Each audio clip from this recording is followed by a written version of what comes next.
이스라엘 점령지인 골란고원에 이 헤즈볼라가 발사한 것으로 추정되는 로켓이 떨어져서 12명이 사망하는 사건이 벌어졌습니다. 이에 이스라엘은 하마스를 지원하는 이 레바논의 무장단체 헤즈볼라 소행이라고 그러면서 강력히 보복하겠다, 이렇게 밝혀서 이 양측 간의 전면전 우려가 고조되고 있습니다. 미국도 심각하게 바라보는 이스라엘과 헤즈볼라와의 충돌에 대해서 와이타임스가 추적해 봤습니다. 지금 시작합니다.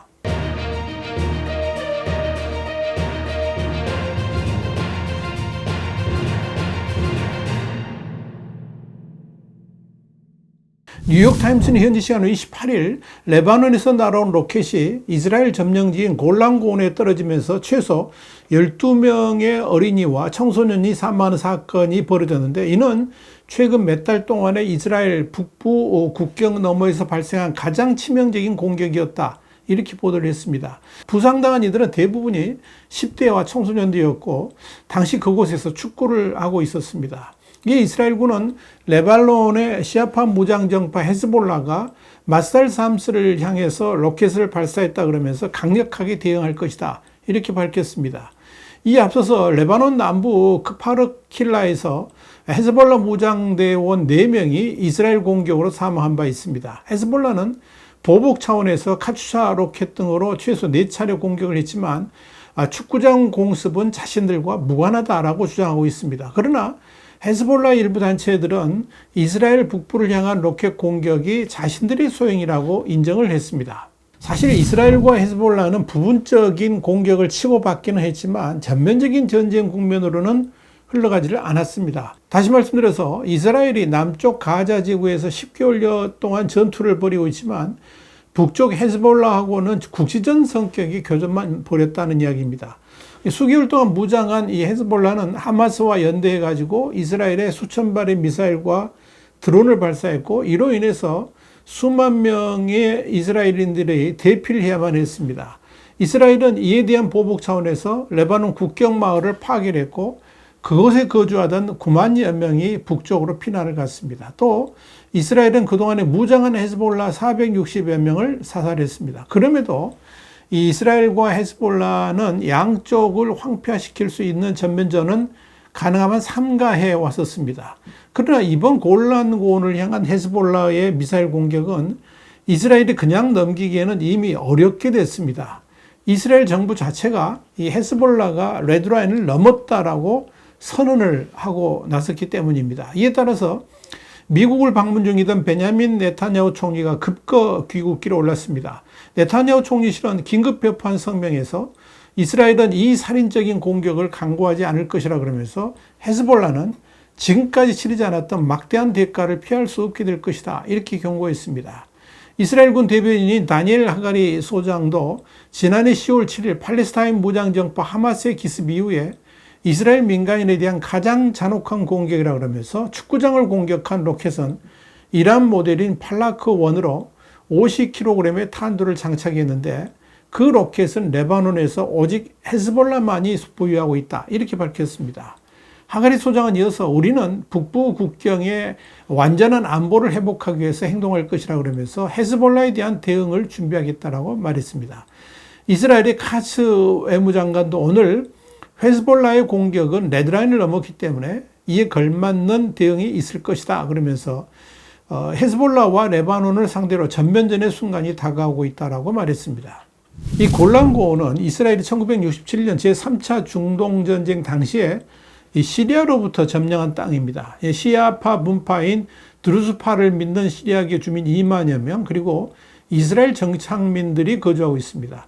이스라엘은 1981년 이 골란고원법을 제정해서 자국 영토로 병합을 했지만 국제사회의 인정을 받지는 못했습니다.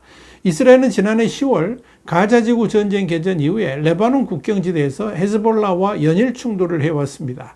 최근 들어서 교전이 격해지면서 전면전 우려가 커지고 있는 겁니다.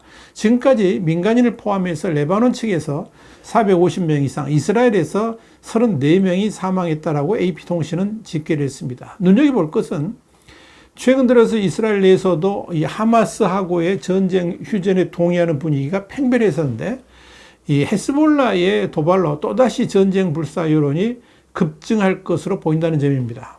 뉴욕타임스도 골란고원의 마사르 샴스에 대한 공습은 최근 몇 주 동안 심화된 헤즈볼라의 로켓 및 드론 공격에 대해서 네타냐후 정부가 보다 강력하게 대응하라는 압박을 증가시킬 가능성이 높다라고 분석을 했습니다.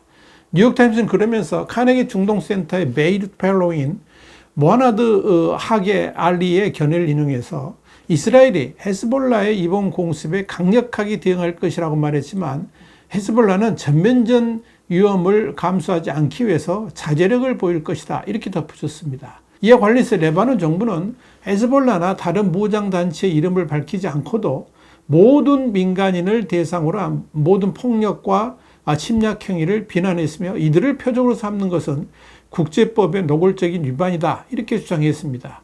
이스라엘과 헤즈볼라는 2006년에 이 레바논 무장 세력이 국경을 넘나드는 매복 공격으로 이스라엘 군인을 납치하고 살해한 후에 마지막으로 대규모 지상전을 치렀습니다. 이 전쟁의 결과로 베이루트의 광대한 지역이 황폐화됐습니다. 사실 이스라엘도 헤즈볼라의 전면전이 그렇게 큰 피해를 줄 것이라고는 상상도 하지를 못했습니다. 뉴욕타임스에 따르면 이 2006년 전쟁에서 1000명 이상의 레바논인 그리고 150명의 이스라엘인이 사망을 했습니다. 사실 그 이스라엘도 그렇고 헤즈볼라 역시 전면전은 양쪽 다 꺼려왔습니다. 정면 충돌이 가져올 막대한 피해 때문이었습니다. 그러나 이스라엘이 사미 탈레브 압둘라와 모하마드 네아마 나스르 등 이 헤즈볼라 고위 지휘관 2명을 지난 5월과 6월 잇따라 살해하면서 긴장은 더욱 고조되고 있습니다. 그럼에도 헤즈볼라는 이스라엘과의 정면 충돌은 극구 피하고 있는 것으로 보입니다.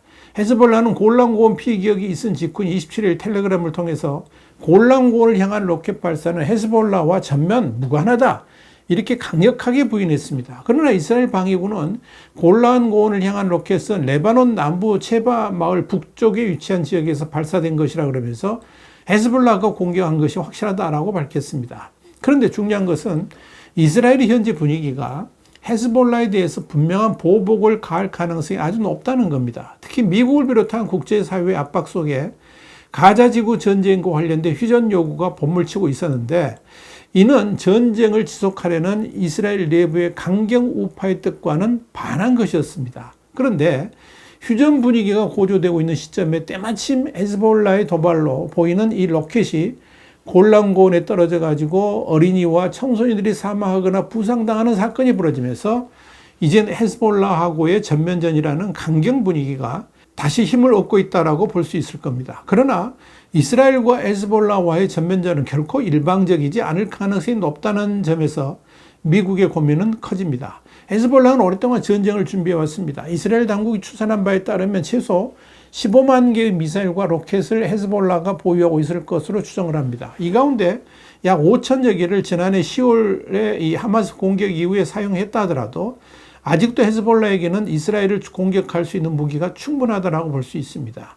이와 관련해서 CNN은 헤즈볼라는 국경을 따라 있는 이스라엘의 감시 전초기지에 대한 체계적인 정밀 타격, 그리고 고공 비행하는 최고급 이스라엘 드론 격추, 이스라엘의 아이언돔 포대와 드론 방어시설 타격이 포함된 다양한 공격 및 방어시설이 망라되어 있다 그러면서 이스라엘 관리들조차 이 헤즈볼라의 공격력에 대해서 우려하고 있다고 밝혔습니다. CNN은 특히 헤즈볼라의 전투력은 다른 많은 게릴라 집단과는 달리 고도로 훈련되고 규율이 잡혀 있다 그러면서 만약 본격적으로 양측이 충돌하게 된다면 양측 모두에게 상당한 고통을 주게 될 것이다, 이렇게 분석했습니다. CNN은 그러면서 최근 이란이 지원하는 이라크 민병대 이 아사이브 아흐 알 하크의 지도자인 카이사 알 카잘리가 미국이 레바논에 대한 이스라엘의 공격을 지원하면 이라크 민병대는 이라크 내의 미군 기지에 대한 모든 이익을 위험에 빠뜨리고 그들을 표적으로 삼을 것이라는 사실을 알아야 한다고 경고했다, 이렇게 밝혔습니다. 이는 이스라엘과 헤즈볼라와의 전면전은 어쩔 수 없이 미국의 긴밀한 지원을 요구하게 될 것이고 이런 군사적 지원이 결국 이란과 이들 저항의 축 국가들이 연대하는 결과를 나오면서 미국도 어쩔 수 없이 전쟁의 굴레 속으로 빠져들 수밖에 없다라고 경고를 한 겁니다. 이는 바이든 정부 입장에서는 극구 피하고 싶은 시나리오입니다. 특히 이란이 전쟁의 중심부에는 뛰어들지 않으면서 호르무즈 해협 봉쇄에 나선다면 이는 또 다른 국제적 갈등을 불러올 수 있다는 점에서 대통령 선거를 앞둔 미국 입장에서는 매우 골치 아픈 국면으로 빠져들 수 있다는 우려도 나옵니다. 일단 지금 상황에서 이란은 전쟁 확대와 관련해서 분명한 선을 긋고 있습니다. 모스타바 아마니 주 레바논 이란 대사는 이날 소셜미디어 X, 그러니까 트위터에 올린 글에서 이스라엘의 보복 위협은 시온주의 정권이 만들어낸 연극이다, 이렇게 몰아세웠습니다. 그는 우리는 전면전이 개시될 것으로 전망하지 않으며 현재의 세력 균형에서 그런 일이 발생할 가능성도 희박하다고 본다 그러면서 이란은 영내 긴장 완화를 항상 추구해온 만큼 우리도 그것을 원치 않는다라고 말했습니다. 호셉 보렐 유럽연합, 그러니까 EU 외교안보 고위 대표도 X를 통해서 이 피바다를 강력히 규탄한다. 이 용납될 수 없는 사건에 대한 독립적이고 국제적인 조사가 필요하다 그러면서도 모든 당사자가 최대한의 자제력을 발휘해서 확전을 피해야 된다라고 말했습니다. 화이트하우스 국제정세 분석의 주목이었습니다. 감사합니다.